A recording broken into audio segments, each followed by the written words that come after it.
senhores telespectadores, estivemos no Museu de Arte Contemporânea, no Chiado, a ver telas de Columbano. Mas realmente a exposição termina com a pintura do Columbano em 1900. Ora bem, eu tinha uma ideia diferente do Columbano, que tinha em parte sido criada aqui nesta sala em que estou agora. É uma sala do Museu Militar, toda ela é pintada por Columbano. Aliás, há aqui no museu há 5 tetos e em cada teto há meia dúzia de telas do Columbano. Columbano, uma parte da vida trabalhou aqui. E nesta sala, que é dedicada a Camões, estão algumas das telas mais famosas do pintor. Agora tenho aqui atrás de mim o Velho do Restelo. Foi o Columbano quem escolheu os temas nos Lusíadas, foi aos Lusíadas, e viu algumas estrofes que lhe pareceram mais próprias para uma representação pictural. Bom, é curioso que tenha escolhido esta. Ó glória de mandar, ó vã cobiça, desta vaidade a que chamamos fama, ó fraudulento gosto que se atiça com uma aura popular que honra se chama. Reparem a ideia que Camões tem do conceito de honra. É uma aura popular, no fundo, uma falsidade, e tudo isso é uma vã cobiça, é a glória de mandar. Camões tem muito esse sentido de que realmente o mando é sempre injusto, é sempre bem. E Columbano escolhe exatamente, faz uma composição muito artificial, porque estão na praia, isto é, na praia do Restelo, a despedir-se dos marinheiros que vão partir para a Índia. Reparem, põe aqui na praia o Velho do Restelo, mas junto dele uma dama, enfim, muito bem trajada, uma dama com um fato de veludo vermelho, claro, perfeitamente fora do tempo, aquilo não é traje do século XVI. Mas há aqui muitas outras coisas de Camões. Há aqui um outro quadro que também foi famoso, e esse com uma composição realmente bastante bonita, que é Inês de Castro, agarrado aos filhos, a pedir ao rei piedade: se não tiveres piedade de mim, tem pelo menos destas crianças, não é culpa nenhuma. É talvez o mais famoso quadro inspirado pelo drama da Inês de Castro. Eu não vim aqui ao museu só por causa destes quadros, mas já que aqui estou, queria-lhes dizer que o museu está a passar por uma grande fase de remodelação.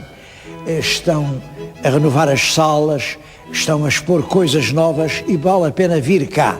Eu já cá estou, queria-lhes mostrar algumas curiosidades.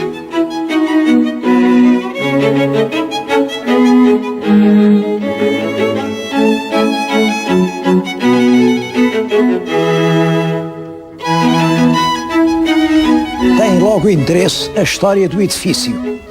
Isto era no século XVI, no tempo de Camões. Era aqui que se produzia o armamento, que se fundiam os canhões. Bom, depois aqui resolveu fazer-se um grande arsenal militar, tempo de Dom João V, mas o terremoto de 1755 deitou as coisas abaixo, e depois é o Marquês de Pombal quem faz o que agora está de pé. Isto é Pombalino. Bom, e é muito interessante, o Marquês de Pombal dirige com muita atenção a construção. Isto reflete o gosto de Pombal, e no meio aqui do edifício fez uma sala, um gabinete dedicado a Sua Majestade o Rei. Isto é a sala do Rei Dom José. Está ali o retrato do rei, pintado de propósito, rodeado de anjos. Tem em cima as armas nacionais, também sustentadas por 2 anjos. Os tetos representam sempre panóplias de armamento, porque isto era um arsenal. É a glória militar portuguesa. Mas há aqui uma coisa muito interessante. Ele manda fazer 2 estátuas. Uma é a estátua de Lisboa. Isto é feito depois do terremoto, portanto, é Lisboa a ressurgir depois do terremoto. E a outra, em frente, é a estátua do Brasil. Aquele velho é o Brasil, que vem a trazer dinheiro para a reconstrução de Lisboa depois do terremoto. Dizer que neste ponto os cálculos políticos de Pombal enganaram-no.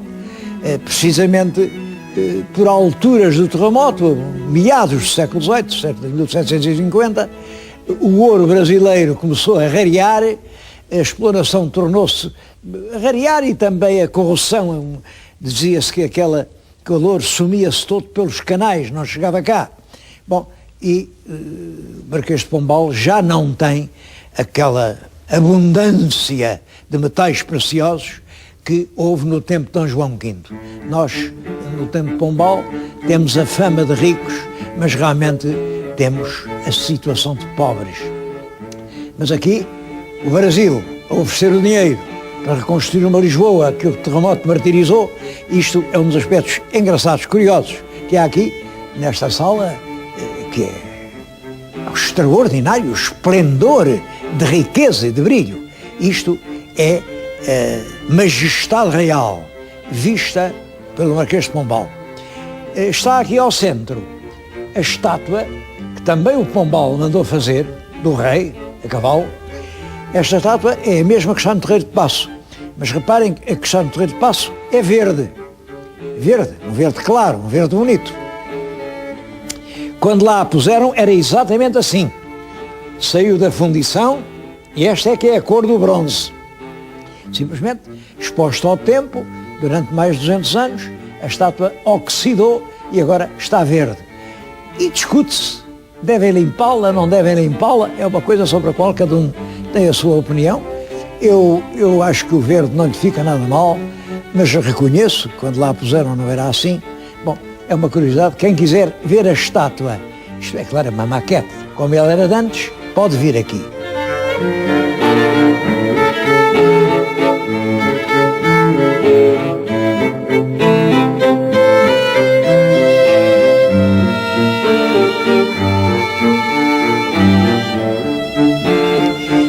O arsenal foi depois transformado no Museu Militar em 1851. Estamos na época de Dona Maria II, é uma época já de romantismo, de pintura muito académica, e este Salão Nobre é consagrado a Dona Maria II. O retrato vê-se ao fundo e todo o teto está pintado ao gosto da época. Ele agora foi iluminado de novo, isto mal se via, agora vê-se bem. Representa batalhas. Claro, não são as grandes batalhas portuguesas, porque as principais batalhas da história portuguesa deram-se no século XVII para a restauração. Portanto, aqui tiveram que andar à procura assim de umas batalhas, inventaram duas, estão lá duas batalhas, são batalhas do tempo dos romanos, que acho que nunca aconteceram, são batalhas imaginárias. Bem, está lá também a Batalha do Salado, a triste Batalha de Alcácer Quibir, está lá a Batalha Naval de Matapã, em que realmente a Armada Portuguesa fez uma boa figura, e está o bombardeamento da cidade de Argel, em que navios portugueses colaboraram. É o que está à volta. Bom, o resto são espelhos, é uma sala bem típica do que era o gosto português em 1850, no meado do século XIX. Vejam lá como isto hoje olha-se, é curioso, mas está tão longe do despojado, do nu, que hoje está na moda. Mas vamos ver mais coisas.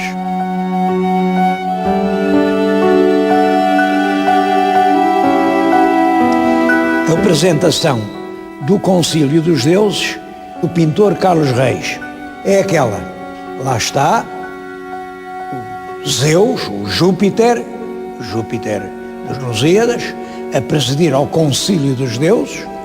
Está uma Vênus completamente desnuda, está a defender, enfim, os portugueses. Ela está a dizer que os portugueses devem poder chegar à Índia. Estão os outros deuses, cada um, a dar a sua opinião. É um quadro que está datado de 1902. Bom, e está aqui numa sala, uma sala realmente interessante, que é a Sala Vasco da Gama. A sala tem muitas coisas curiosas, muitas. Olhem, uma delas é este canhão. Um canhão imenso, isto é um peso colossal. Chamam-lhe o Canhão Tigre. Foi fundido em Goa, na cidade de Goa. E tem aqui uma legenda a dizer: eu sou o tigre esforçado, por onde me mandam, passo. E lá está um tigre, pois ali tem a legenda do governador da Índia, é o Nunda Cunha, é de 1533.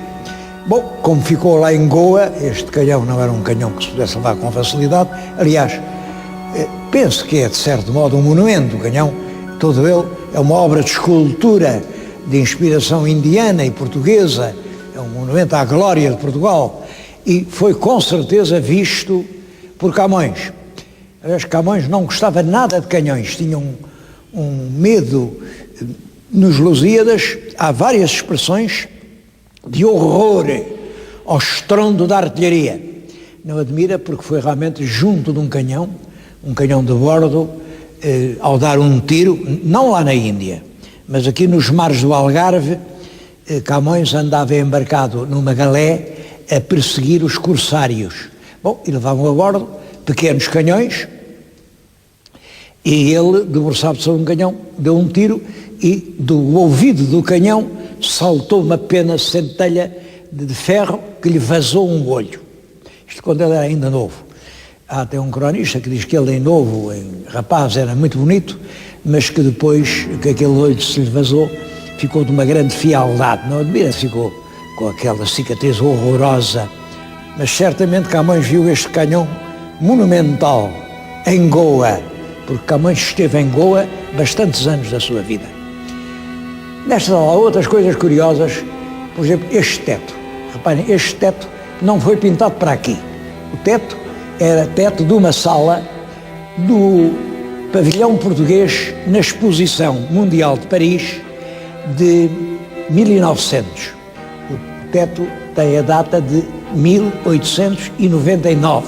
Portanto, é um teto à glória portuguesa, são as naus dos descobrimentos, é o Camões, é a Torre de Belém, são os padrões, são as expedições africanas do Serpa Pinto.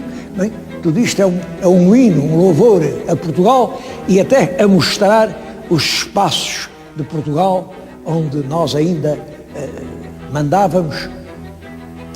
Há muitas frases dos Lusíadas.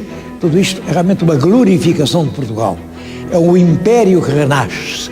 Em 1900, tudo isto é a visão que os portugueses tinham, ou que o governo entendia que eles deviam ter do passado e do futuro de Portugal. A sala foi inaugurada por essa altura, estes canhões vieram nas naus, vieram da Índia para aqui, para o nosso museu. Bom, e é realmente uma das salas mais evocativas do Museu Militar de Lisboa. Toda a sala é dedicada a Vasco da Gama e tem 2 retratos do navegador. Um é um bronze, um admirável bronze do escultor Simões Filho, arrogante e forte. O outro é muito curioso, é do pintor Carlos Reis e representa Vasco da Gama em companhia nem mais nem menos que do Neptuno. O Neptuno veio lá dos fundos dos mares e aqui, numa concha, levado por alguns cavalos marinhos e por ninfas, navega em direção à terra que são ao longe.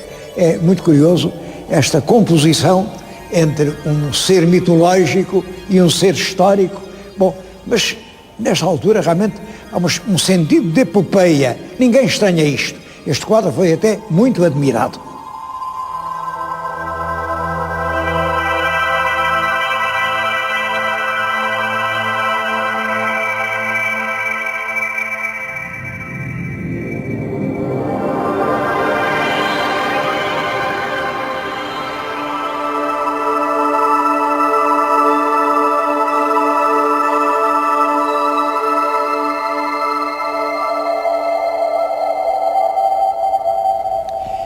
Uma das peças mais curiosas aqui deste museu é o famoso Tiro de Diu. É uma peça enorme. Isto pesa 20 toneladas e tem de comprido 6 metros.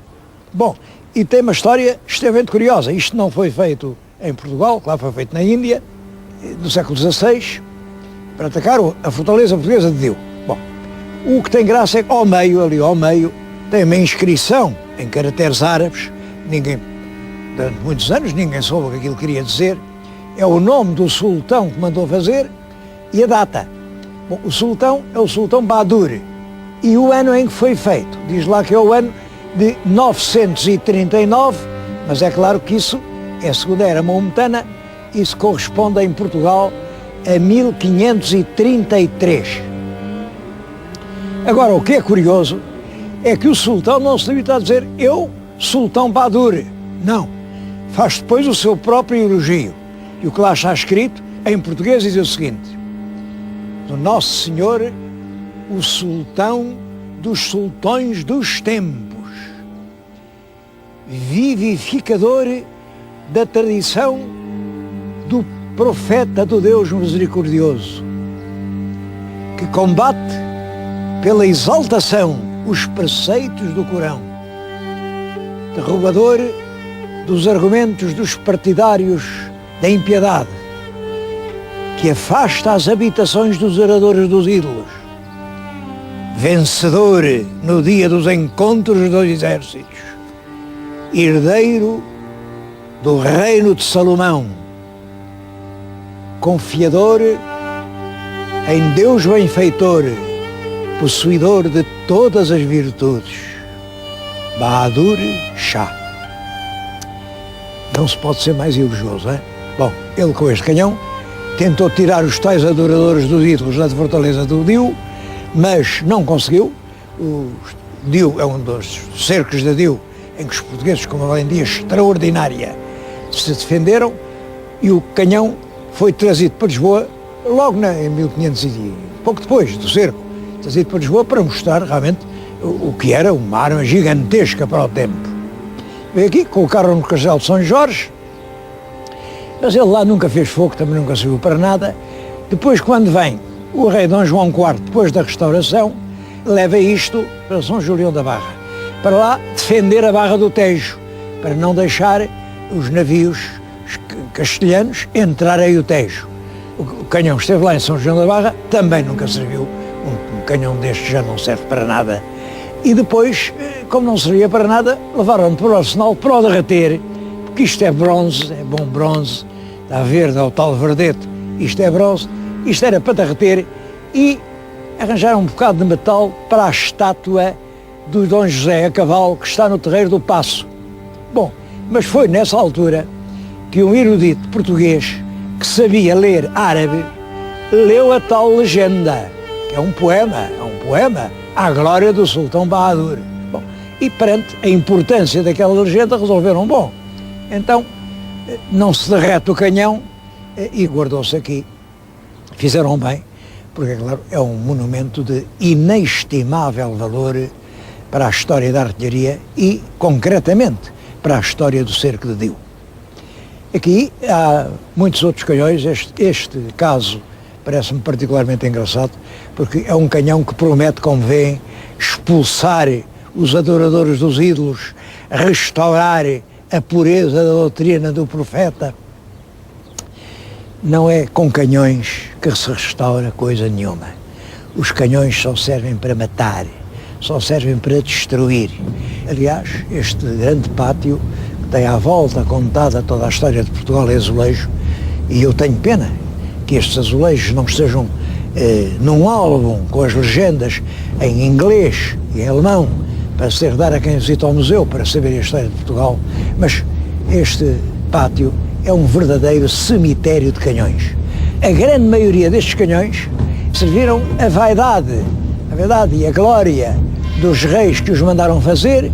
Têm cunhadas as armas dos soberanos, foram canhões de piratas, foram canhões de batalhas, alguns terão morto gente. Hoje estão aqui, são uma antiguidade.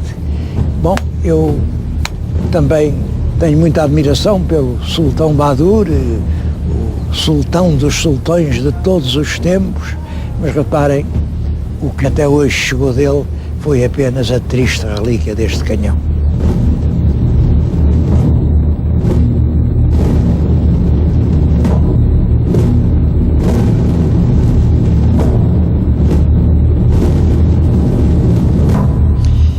o museu estava já completo quando Portugal entrou na Grande Guerra. Chama-se Grande Guerra, uma guerra mundial que abrasou o mundo entre os anos de 1914 e 1918. Portugal entrou nessa guerra, entrou já em 1917, portanto estivemos lá relativamente pouco tempo, mas aguentámos ainda, enfim, terríveis sacrifícios. Por exemplo, 9 de abril de 1918, enfim, as nossas tropas passaram por coisas terríveis, tivemos milhares de mortos e portaram-se com grande valentia. Portanto, era preciso aqui no museu fazer uma referência ao que aconteceu nessa grande guerra. Então, esta parte é toda nova e estão aqui várias lembranças da Grande Guerra. Algumas são comoventes, feitos de uma grande valentia. Está, por exemplo, ali o caso que é muito emocionante. Uma posição portuguesa de artilharia é conquistada, é apanhada pela infantaria alemã. Bom, mas um dos nossos soldados, para evitar que um obus português, caia intacto nas mãos do adversário, portanto depois possa disparar sobre nós, ficou lá e com uma picareta está a tentar destruir, enfim, aspectos importantes do obus. É claro, está diante das armas alemãs e, portanto, ele morreu ali, mataram-no, mas ele fez isso para evitar que o obus disparasse sobre novas tropas. Houve muitos outros casos assim. Está ali uma peça que aparentemente não é nada, é uma cruz. Os alemães puseram aquilo na campa onde estava um desses homens que praticaram um desses grandes atos de bravura. Bom, são duas tábuas, mas que dizem isto em alemão: aqui jaz um valente. Há outros aspectos, alguns até irónicos. Vou-lhes contar uma coisa engraçada. Nós preparámos um corpo de exército para ir para a guerra, em tanques. A preparação teve que se fazer muito à pressa e não se contou com o inverno. O inverno na Flandres é terrível. Bom, os rapazes chegaram lá e tiveram muito frio, muito frio. Então daqui, de Portugal, organizou-se e comprou-se no Alentejo uma data de safões e pelicos alentejanos. Isto é o pelico do pastor alentejano e mandaram isto para as trincheiras. Bom, os nossos rapazes vestiram isto, é evidente, e os alemães do lado de lá, com os binóculos, viram aquilo, eles agora vestidos de pele de carneiro, e a certa altura começaram a ver, com muita curiosidade. A certa altura, um vai lá e grita: Mé! Bom, os nossos ficaram indignados, é claro, e então conta-se de um sargento que subiu para a trincheira e de cá lhes disse Mé! E disse todos os palavrões. Certamente disse-os em português, porque ele dizer palavrões em alemão nem toda a gente sabe, eles não terão ouvido. Bom, mas ficou na história da guerra, e aqui no museu cá está um soldado vestido com o pelico do Alentejo. O pelico de que eu falei há algum tempo num programa, e volto a repetir, para trabalhar em casa, para quem escreve, não há nada como isto. Um pelico deixa os braços livres, aconchega, aquece, é realmente excelente, o pelico alentejano. Há aqui muitas outras lembranças da Primeira Guerra Mundial. Os quadros são de um grande pintor que lá esteve, Sousa Lopes, foi depois o primeiro diretor do Museu de Arte Contemporânea. Bom, e são muito expressivos do que as nossas tropas por lá passaram.